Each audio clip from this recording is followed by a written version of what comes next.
Programang ito ay rated SPG. Striktong patnubay at gabay ng magulang ang kailangan. Maaaring may masiselang tema, lengguwahe, karahasan, sexual, horror o droga na hindi angkop sa mga bata. Isang mapagpalang araw, kapamilya. Welcome back.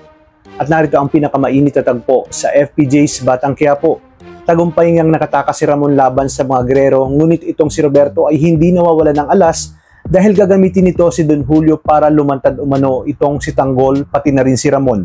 Sa kabilang banda, malaya na nga si Ramon, ngunit siya ay mag-isa lamang dahil hindi niya alam kung saan hahanapin ang kanyang anak na si Tanggol, lalo pat alam niyang pugante na rin ito at pinaghahanap ng batas.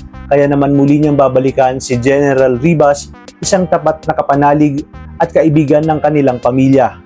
Pansamantala itong tutuloy sa isa sa mga rest house ni Ribas at hihingi siya ng tulong upang makalabas ang kanyang amang si Don Julio.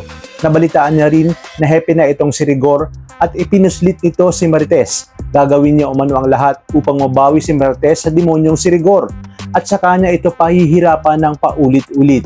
Ngunit sa ngayon ay kinakailangan niya umanong pagtuunan na makalaya sa lalong madaling panahon ang kanyang amang si Don Julio dahil batid niyang ito umano ang gagamitin ng mga Guerrero laban sa kanila ni Tanggol. Sa kabilang banda, nakaharap na ni Ponggay si Rocky Boy at ito nga ay hindi niya namukaan dahil sa nakatakip ang mukha nito. Pinilit niyang makawala kay Rocky at saka naman dumating si Tanggol. Sunod-sunod na suntok ang tinamo ni Rocky Boy matapos malaman ni Tanggol na anak ito ni Divina.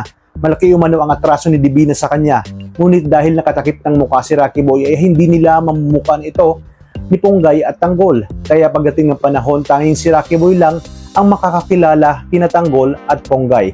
Maaari niya itong gamitin labang kina Tanggol at magpanggap na isang kakampi. Talagang kapanapanabik ang mga susunod na tagpo sa bagong yugto ng paborito nating teleserye, ang FPJ's Batang Quiapo. Maraming salamat sa inyong panonood at pagpalain tayong lahat, kapamilya.